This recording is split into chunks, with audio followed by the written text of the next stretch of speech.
नमस्कार छात्रों, हिंदी की कक्षा में आपका स्वागत है। कल हमने पाठ नंबर 5 मिठाई वाला के प्रश्न नंबर 1, 2, 3 और 4 किए थे। आज हम उसी पाठ के प्रश्नोत्तर करने जा रहे हैं।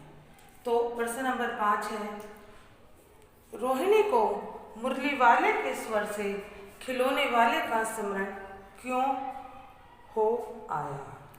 तो रोहिणी को मुरली वाले के स्वर से खिलौने वाले का स्मरण क्यों हो आया कि जब रोहिणी ने मुरली वाले की आवाज़ सुनी तो उसे खिलौने वाले की याद क्यों आ गई। तो आपका जो प्रश्न है यह है।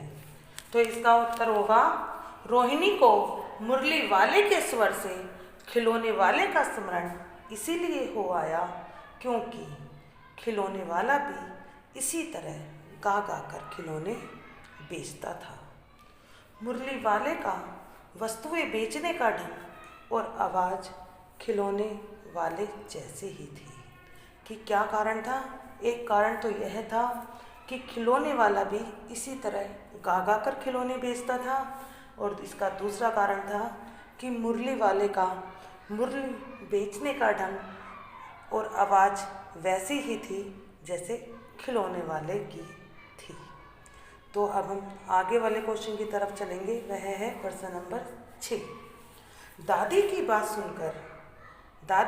सुनकर मिठाई वाला क्यों भावुक हो गया? उसने इन व्यवसायों को अपनाने का क्या कारण बताया? कि जब दादी की बात सुनकर, कि रोहिणी के कहने पर जब दादी ने मिठाई वाले से उसके और उसके परिवार के बारे में पूछा तो वह भावुक क्यों हो गया, और उसने इन व्यवसाय कौन सा, जो वह गली गली में सामान बेचता था, कभी मिठाई बेचता है, कभी मुरली बेचता है और कभी खिलौने, तो उसने इन व्यवसायों को अपनाने का क्या कारण बताया था। तो जो आपका उत्तर है वह इस प्रकार हो सकता है, रोहिणी के कहने पर जब दादी ने मिठाई वाले से उसके नगर और परिवार के बारे में पूछा तो वह भावुक हो गया।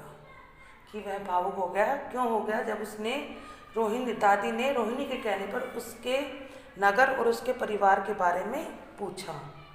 उसने भावुक होकर बताया कि क्यों भावुक हुआ, क्योंकि दादी ने रोहिणी के कहने पर उसके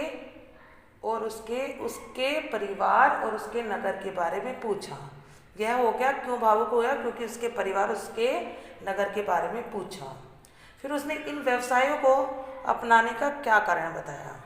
उसने भावुक होकर बताया वह भी अपने नगर का एक प्रतिष्ठित आदमी था। कि वह भी क्या था? अपने नगर का एक प्रतिष्ठित, मतलब जिसकी इज्जत होती है, जाना माना आदमी था।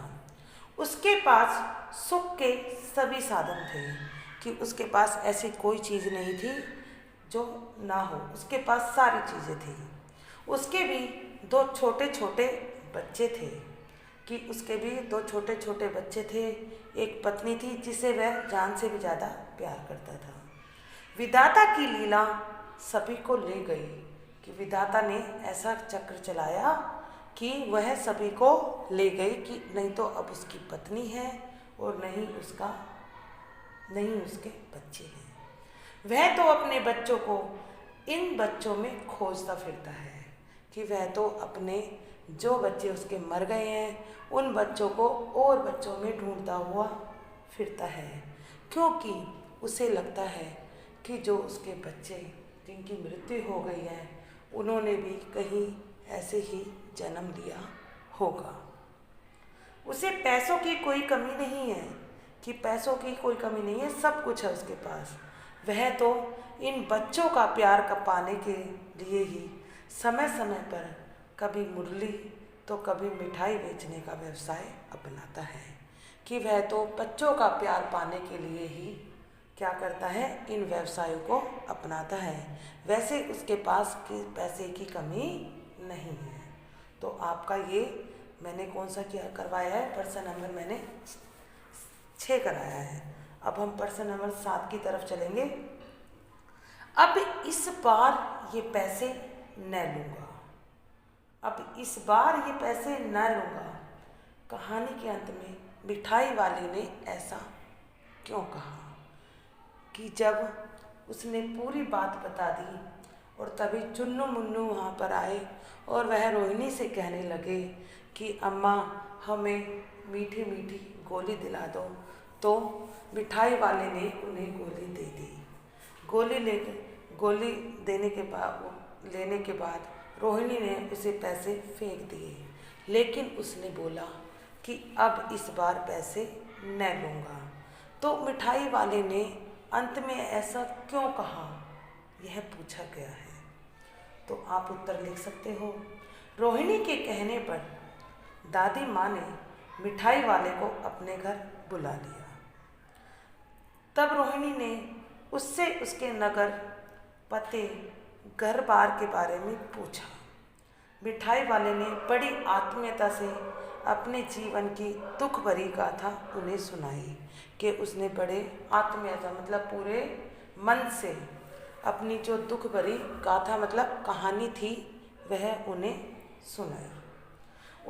उसकी दुख भरी कहानी सुनकर दादी और रोहिणी का हृदय पसीज उठा कि उन्हें बहुत दुख हुआ उसकी कहानी सुनकर कि उसकी जो पत्नी है और जो उसके 2 बच्चे हैं वह अब इस दुनिया में नहीं है। तभी चुन्नू मुन्नू रोहिणी से मिठाई दिलाने की जिद करने लगे। चुन्नू मुन्नू को देखकर मिठाई वाले को अपने दोनों बच्चे की याद आ गई, इसलिए उसने रोहिणी से मिठाई के पैसे लेने से इनकार कर दिया कि उसने चुन्नू मुन्नू में अपने बच्चों की झलक देखी, तो फिर उसने क्या किया, रोहिणी से पैसे लेने से इनकार कर दिया, क्योंकि उसे लगा कि वह अपने ही बच्चों को मिठाई खिला रहा है। अब हम आखिरी वाले प्रश्न की तरफ चलेंगे जो इस प्रकार है। इस कहानी में रोहिणी चिक के पीछे से बात करती है। क्या आज भी औरतें चिक के पीछे से बात करती हैं? यदि करती हैं तो क्यों? आपकी राय में क्या यह सही है कि इस कहानी में रोहिणी चिक के पीछे से बात करती है कि वह आमने सामने होकर मिठाई वाले से बात नहीं करती, बल्कि वह चिक के पीछे छिप जाती है और वहाँ से बात करती है? क्या आज भी औरतें ऐसे बातें करती हैं? और करती हैं तो क्यों? और क्या आपकी राय में यह सही है? तो इस प्रश्न में आपकी राय पूछी गई है कि ये क्या सही है। इस कहानी में लेखक ने बताया है कि रोहिणी मिठाई वाले से चिक के पीछे से बात करती है। आज जमाना बदल गया है। संविधान और समाज में स्त्री और पुरुष को समानता का अधिकार दिया गया है कि यह पुराने समय की बात है। तो अब जो है वह समय बदल गया है। आज संविधान द्वारा भी स्त्री और पुरुष को समान माना गया है। इसीलिए आज की औरतें प्रगतिशील विचारों की हैं, जो खुद को घर की 4 दीवारी में कैद रखने के बजाय व्यवसाय के हर क्षेत्र में पुरुषों के कंधे से कंधा मिलाकर आगे बढ़ना चाहती हैं। लेकिन देश के कुछ भागों में, कुछ विशेष समुदायों में आज भी यह प्रथा प्रचलित है कि आपने अभी भी देखा होगा, आपने अपने गांव में भी देखा होगा या जहाँ पर रहते हो कहीं गए हो तो वहाँ भी देखा होगा कि वहाँ पर यह प्रथा अभी भी प्रचलित है कि जो औरतें होती है वह चिक के पीछे से किसी अनजान कोई व्यक्ति आता है तो उससे बातें करती हैं। इन समुदायों की औरतें आज भी चिक के या पर्दे के पीछे से बात करती हैं। ऐसा वे अपने समुदाय में प्रचलित परंपरा को निभाने के लिए करते हैं कि जो उनके समुदाय में शुरू से परंपरा चली आ रही है उसको निभाने के लिए वह ऐसा करती हैं। हमारे विचार से यह प्रथा कतई सही नहीं है कि हमारे विचार से यह जो प्रथा है यह बिल्कुल सही नहीं है, क्योंकि आज का युग समानता का युग है। समाज में औरतों को भी पुरुषों के बराबर अधिकार प्राप्त होने चाहिए। तथा उन्हें स्वेच्छा से अपना जीवन जीने की स्वतंत्रता होनी चाहिए। तो अब आपका यह उत्तर है कि चिक्के पीछे से बात करती है। क्या आज भी औरतें चिक्के पीछे से बात करती है? हाँ जी, करती है, क्योंकि कुछ जगह यह प्रथा प्रचलित है, वह अपनी परंपरा को निभाने के लिए ऐसा करती है, पीछे से बात करती है। यदि करती है तो क्यों? परंपरा निभाने के लिए। आपकी राय में क्या यह सही है? बिल्कुल भी हमारी राय में यह सही नहीं है, क्योंकि आज का जो युग है वह समानता का युग है। समाज में औरतों को भी पुरुषों के बराबर अधिकार प्राप्त होने चाहिए तथा उन्हें भी स्वेच्छा मतलब अपनी इच्छा से अपना जीवन जीने की आज़ादी होनी चाहिए।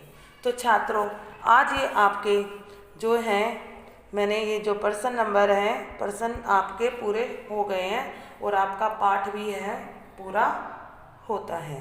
तो अब हम आपसे कल मिलेंगे।